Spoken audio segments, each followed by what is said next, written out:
നമസ്കാരം. എല്ലാ സജ്ജനങ്ങൾക്കും സന്ധ്യാദീപത്തിലേക്ക് സ്വാഗതം.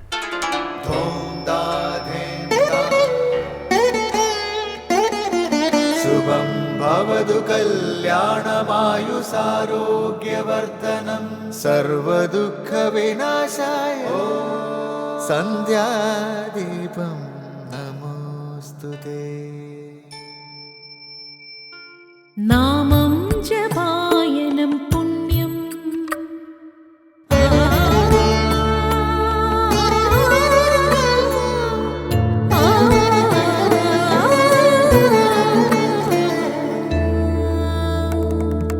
നാമം ജപായനം പുണ്യം നിരുപമദീപാങ്കുരം പോലെ സ്വരശ്രുതിലയവരമതുലം ദീവാങ്കണം മോക്ഷസംഗീതസാരം നീളും വഴിത്താരയിൽ ജീവതാരം മന്ത്രാലാപം മായാവിൻ നിൻ പ്രസാദം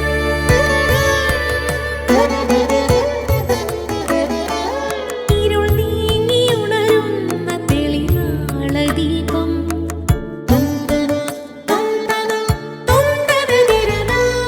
ഇരുൾ നീങ്ങിയുണരുന്ന തെളിനാളദീപം പ്രണവാമൃതം ചൊരിയുന്ന ദീപം ദീപം ദീപം ദീപം ദീപം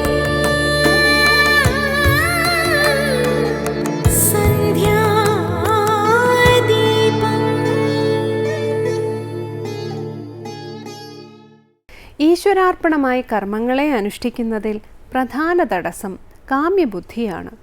അതായത് കർമ്മഫലത്തിലുള്ള കാമം അഥവാ ആഗ്രഹം നമ്മെ കർമ്മവുമായി ബന്ധിപ്പിക്കുന്നു.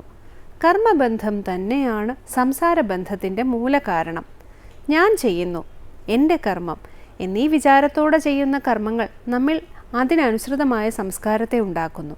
അത് വാസനയായി പരിണമിക്കുന്നു. വാസനയ്ക്കനുസരിച്ച് വീണ്ടും കർമ്മം ചെയ്താലേ മതിയാകൂ. കർമ്മം, സംസ്കാരം, വാസന എന്ന ആവർത്തനത്തിൽ ബന്ധിക്കപ്പെട്ട് വീണ്ടും വീണ്ടും ജന്മങ്ങൾ എടുക്കേണ്ടി വരുന്നു. അതുകൊണ്ട് കാമ്യോമതി ത്യജ്യതാം എന്നാണ് ഉപദേശക പഞ്ചകത്തിൽ ശ്രീ ശങ്കരാചാര്യർ പറയുന്നത്. അതായത് കാമ്യത്തിലുള്ള വാസനയെ വെടിയണം എന്നാണ് ആചാര്യസ്വാമികൾ വ്യക്തമാക്കുന്നത്. തുടർന്ന് ഗുരു ഉപദേശം കേൾക്കാം. ഹൃദയം ശുദ്ധമാകണമെങ്കിൽ ഈശ്വരനോട് പ്രേമമുണ്ടാകണം, സദ്ഗുണങ്ങളുണ്ടാകണം. ഈശ്വരനോട് അടുക്കുന്നതിനുള്ള പ്രധാന തടസ്സം നമ്മുടെ സ്വാർത്ഥതയാണ്. അന്യരോട് കരുണ തോന്നുമ്പോൾ നമ്മുടെ സ്വാർത്ഥത തനിയേ കൊഴിഞ്ഞു പോകുന്നു. മാതാ അമൃതാനന്ദമയി ദേവി. ഇനി ശ്രീ ശങ്കരാചാര്യ രചിച്ച ശിവാനന്ദലഹരിയിലെ ശ്ലോകം ശ്രീ കാവാലം ശ്രീകുമാർ ചൊല്ലുന്നത് കേൾക്കാം.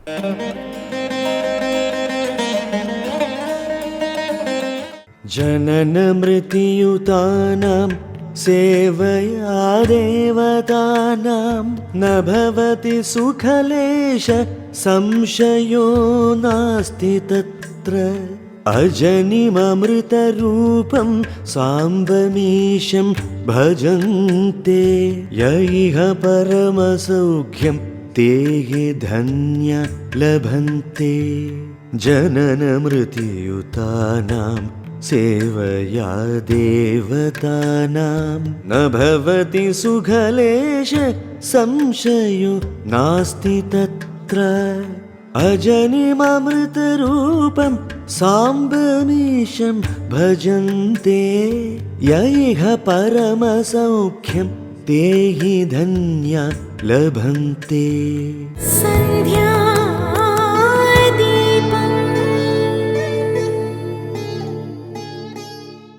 തുടർന്ന് ശങ്കരസ്തോത്രാമൃതം.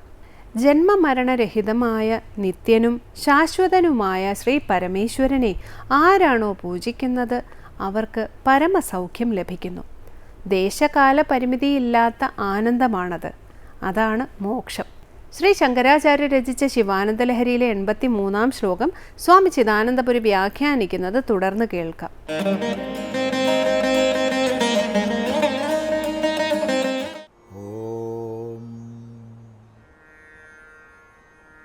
ഗുരുർബ്രഹ്മാ ഗുരുർവിഷ്ണു ഗുരുർദേവോ മഹേശ്വരഃ ഗുരുസാക്ഷാത് പരം ബ്രഹ്മ തസ്മൈ ശ്രീ ഗുരവേ നമഃ.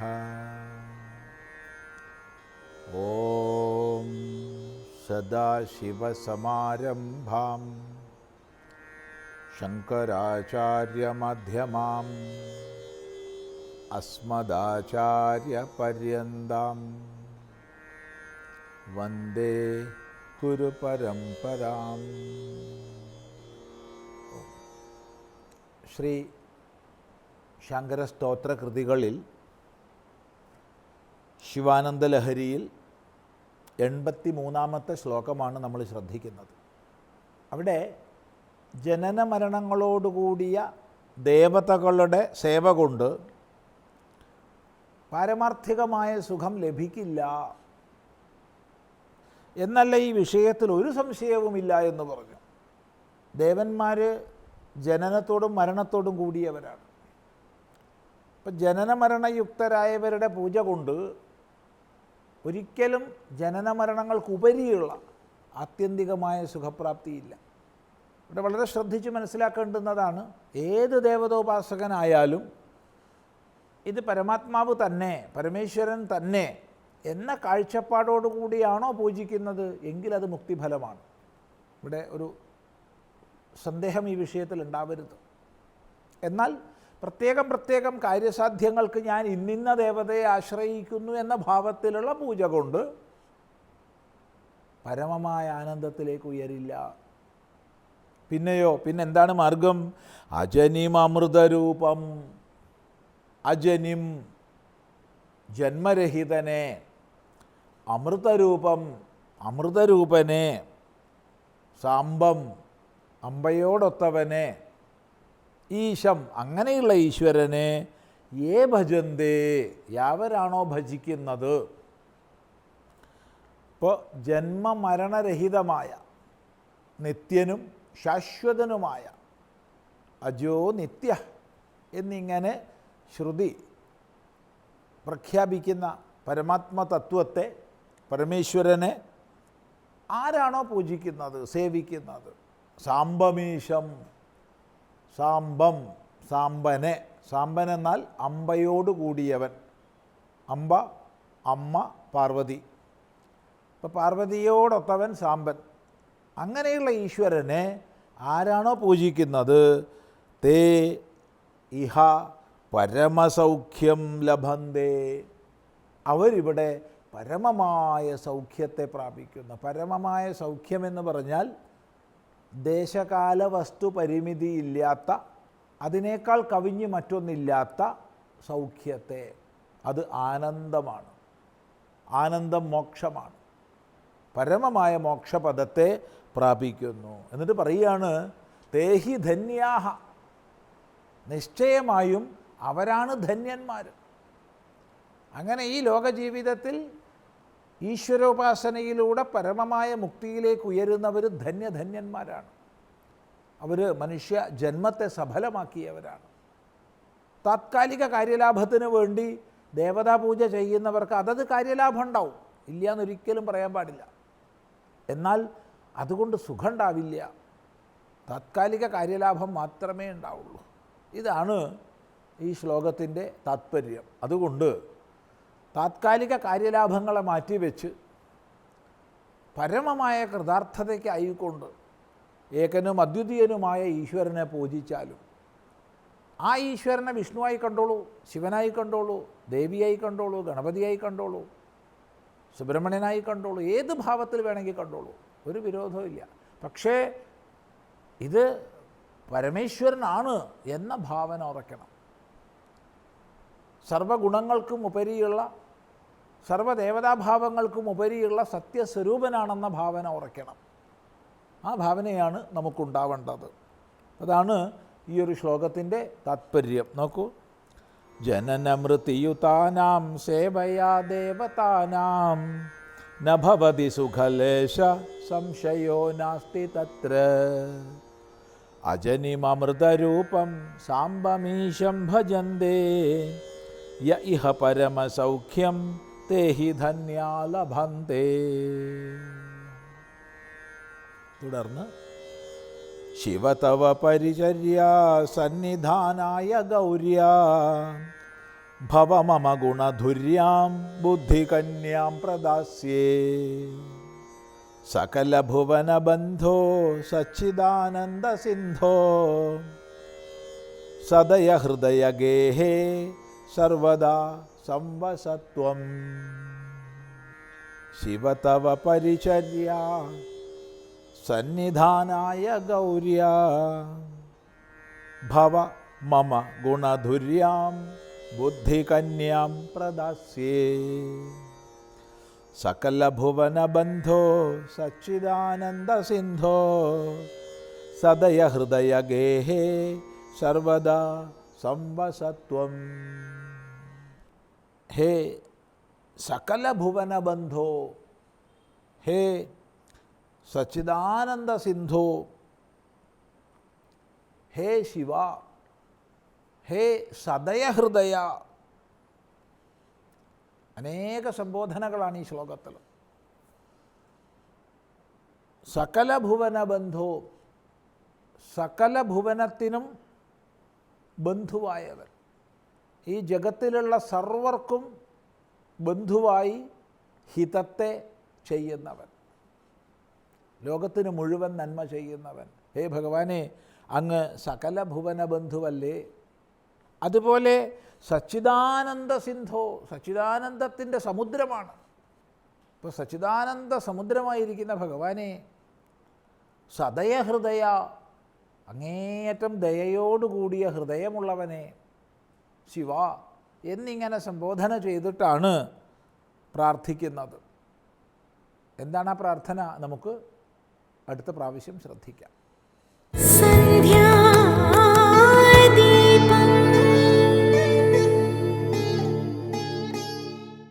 ഇനി ദീപാരാധനയ്ക്കായി ക്ഷേത്രസന്നിധിയിലേക്ക് പോകാം. ക്ഷേത്ര ഐതിഹ്യങ്ങളും പ്രതിഷ്ഠാവിശേഷങ്ങളും കൂടി അറിഞ്ഞ് ആരതി തൊഴുതു മടങ്ങാം. എല്ലാവർക്കും നമസ്കാരം.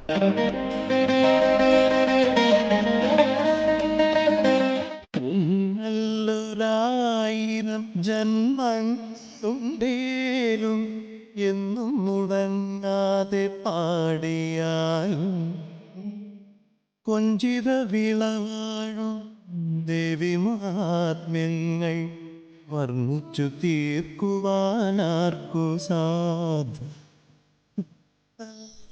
എല്ലാ നാമങ്ങളിലും വെച്ച് ശ്രേഷ്ഠമാണ് വിഷ്ണുനാമം. 1000 വിഷ്ണുനാമത്തിന് തുല്യമാണ് ഒരു ശിവനാമം. 1000 ശിവനാമത്തിന് തുല്യമാണ് ഒരു ദേവീനാമം.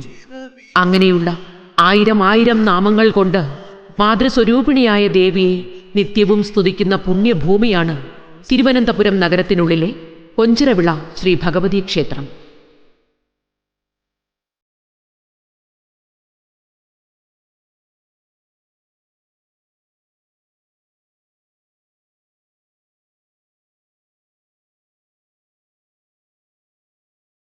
നൂറ്റാണ്ടുകളായി ശക്തിപൂജ കൊണ്ട് പുണ്യം നിറഞ്ഞ ആത്മീയ സന്നിധി. ശ്രീ പത്മനാഭസ്വാമി ക്ഷേത്രത്തിൽ നിന്ന് 3.5 കിലോമീറ്റർ ദൂരമേയുള്ളൂ കൊഞ്ചിറവിള ദേവീക്ഷേത്രത്തിലേക്ക്. സ്ത്രീകളുടെ ശബരിമല എന്നറിയപ്പെടുന്ന ആറ്റുകാൽ ദേവീക്ഷേത്രത്തിൽ നിന്ന് ഒരു വിളിപ്പാട് അകലെ മാത്രം.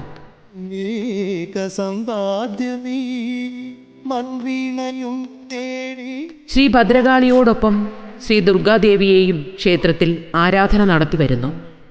പടിഞ്ഞാറ് ദർശനമായി വലംപിരി ഗണപതിയും വടക്ക് ദർശനമായി ശ്രീ ഭദ്രകാളിയും ശ്രീ ദുർഗയും തുല്യ പ്രാധാന്യത്തോടുകൂടി പ്രതിഷ്ഠിച്ചിരിക്കുന്ന ഏക പുരാതന ക്ഷേത്രമെന്ന പെരുമയും കൊഞ്ചിറവിള ദേവീക്ഷേത്രത്തിനുണ്ട്.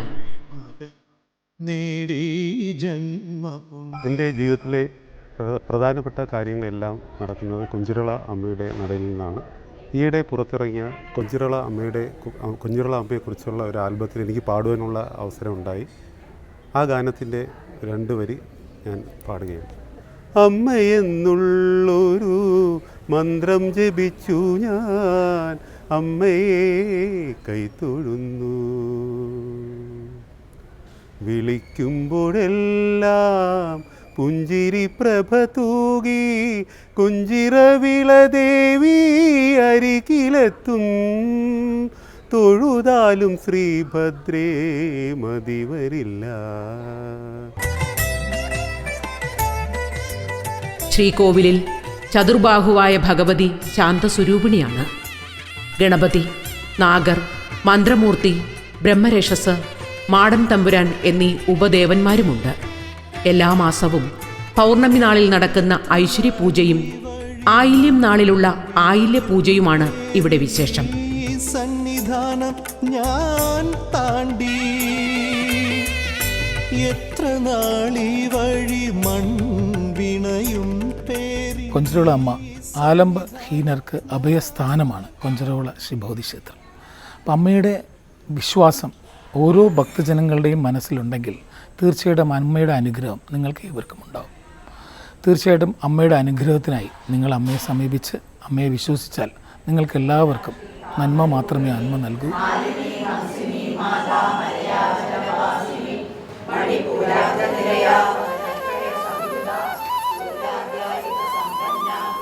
നൂറ്റാണ്ടുകൾക്ക് മുമ്പ് കൊഞ്ചിറവിളയിൽ ആമ്പല്ലൂർ എന്നൊരു തറവാടുണ്ടായിരുന്നു. അവിടെ ഋഷിതുല്യനും ദേവീഭക്തനുമായിരുന്ന ഒരു കാരണവർ തറവാട്ടിലുണ്ടായിരുന്നു. ഒരു ദിവസം അദ്ദേഹം സന്ധ്യാനേരത്ത് വീടിൻ്റെ വടക്കുഭാഗത്തായി ഒരു ദിവ്യജ്യോതിസ് കണ്ടു. ദിവ്യജ്യോതിസിൽ തേജോമയിയായ ഒരു ബാലിക നിൽക്കുന്നതും കാരണവർ കണ്ടു. തൊഴുകയോടെ നിന്ന കാരണവരോട് ഒരു കിണ്ടി വെള്ളവും പഴവും മലരും കൊണ്ടുവരാൻ തേജസ്വിയായ പെൺകുട്ടി ആവശ്യപ്പെട്ടു. കാരണവർ ഇതെല്ലാം കൊണ്ടുവന്നപ്പോൾ ആ ബാലിക അപ്രത്യക്ഷയായി. അന്ന് രാത്രി കാരണവർക്ക് സ്വപ്ന ദർശനമുണ്ടായി. ആ ബാലിക കൊടുങ്ങല്ലൂർ ഭഗവതിയാണെന്നും ദേവി പ്രത്യക്ഷപ്പെട്ട സ്ഥലത്തുള്ള വരിക്കപ്ലാവിന് വടക്കുമാറി ഒരു തെറ്റിച്ചെടി ഉണ്ടെന്നും അവിടെ ദേവീ സാന്നിധ്യമുള്ളതായും അരുളി ചെയ്തു. നേരം പുലർന്നപ്പോൾ കാരണവർക്ക് താൻ കണ്ട സ്വപ്നം സത്യമാണെന്ന് ബോധ്യമായി. വരിക്കപ്ലാവിൻ്റെ തടികൊണ്ട് പീഠം നിർമ്മിച്ച് ദേവിയെ അവിടെ കുടിയിരുത്തി. പൂജാതി കർമ്മങ്ങളെല്ലാം കാരണവർ തന്നെയാണ് ചെയ്തിരുന്നത്. പിന്നീട് ക്ഷേത്രം പുതുക്കിപ്പണിയുകയും ചതുർബാഹുവായ ഭഗവതിയുടെ പഞ്ചലോക വിഗ്രഹം കൊണ്ട് പുനർപ്രതിഷ്ഠാകർമ്മം നടത്തുകയും ചെയ്തു. ദേവിയെ ആദ്യമായി പ്രതിഷ്ഠിച്ച ആമ്പല്ലൂർ കുടുംബത്തിലെ കാവ് നിരവധി തലമുറകൾക്ക് ശേഷവും ഇന്നും അവിടെ നിലനിൽക്കുന്നു.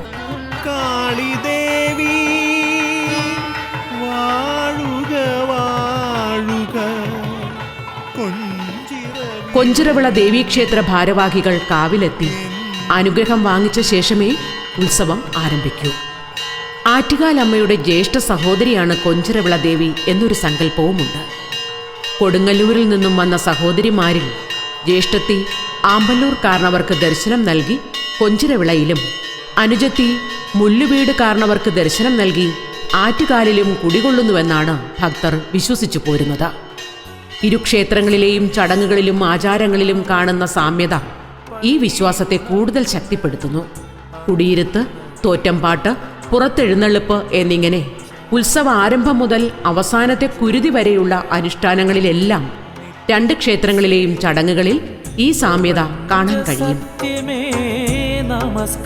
ആറ്റുകാൽ ദേവീക്ഷേത്ര ദർശനം പൂർണ്ണമാകണമെങ്കിൽ ജ്യേഷ്ഠ സഹോദരി കൊഞ്ചിറവിള ശ്രീ ഭഗവതിയെ ആദ്യം തൊഴുതു മടങ്ങണമെന്നുള്ള വിശ്വാസം മുമ്പുണ്ടായിരുന്നു.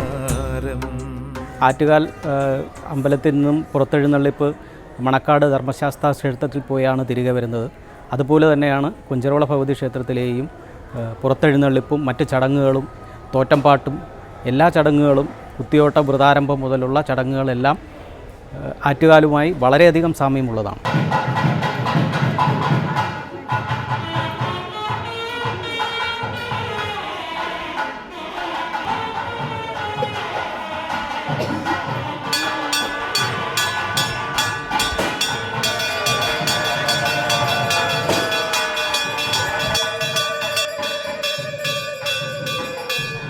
കുംഭമാസത്തിൽ പൂരാടം നക്ഷത്രത്തിൽ തുടങ്ങി 10 ദിവസത്തെ ഉത്സവമാണ് ഇവിടെ പ്രധാനം.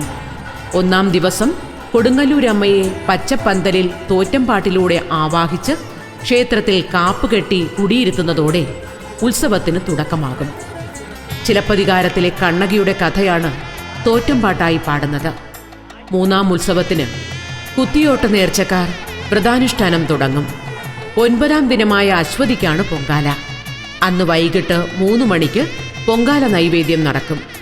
ഇത് ഇവിടുത്തെ മാത്രം പ്രത്യേകതയാണ്. പൊങ്കാലയ്ക്ക് ശേഷം കുത്തിയോട്ടവും ചൂരൽകുത്തുമാണ്. ഈ ചടങ്ങുകൾക്ക് ശേഷം ദേവിയുടെ പുറത്തെഴുന്നള്ളിപ്പ് ആരംഭിക്കും.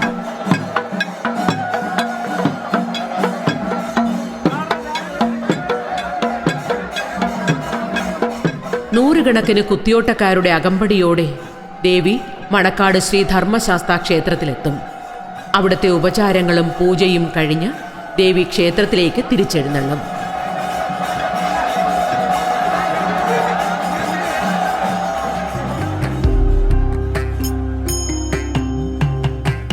പുരാതന ക്ഷേത്രമായ മണക്കാട് ക്ഷേത്രത്തിലെ ശാസ്താവ് ദേവിയുടെ സഹോദരൻ എന്നാണ് സങ്കല്പം. 10ാം ഉത്സവത്തിന് രാത്രിയിൽ കാപ്പഴിക്കലും കുരുതി തർപ്പണവും നടക്കുന്നതോടെ ഉത്സവത്തിന് സമാപനമാകും.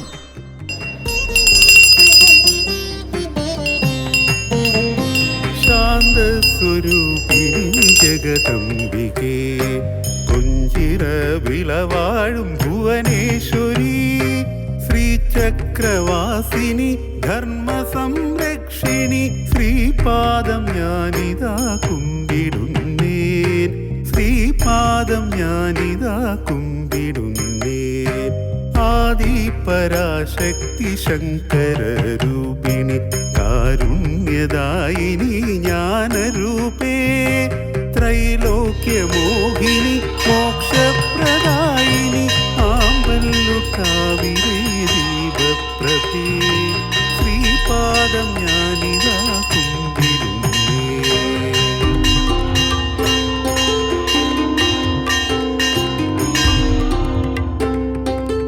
പ്രപഞ്ചത്തിന്റെ സൃഷ്ടി, സ്ഥിതി, സംഹാരം എന്നിവയ്ക്കെല്ലാം മൂലകാരണമായ ലോകമാതാവായ ആദിപരാശക്തിയുടെ കാരുണ്യഭാവമാണ് കൊഞ്ചിറവിളയിൽ വാഴുന്ന ദേവിക്ക്. ഭക്തർ അവരുടെ വേദനകളും ആഗ്രഹങ്ങളും ദേവിയുടെ പാദങ്ങളിൽ ആത്മനിവേദ്യമായി അർപ്പിക്കുന്നു. അഷ്ടൈശ്വര്യപ്രദായിനിയായ ദേവി ഭക്തരുടെ പ്രാർത്ഥനകൾ സഫലമാക്കുന്നതോടൊപ്പം അവരെ മോക്ഷമാർഗത്തിലേക്കും നയിക്കുന്നു. താമര ഇതളിലും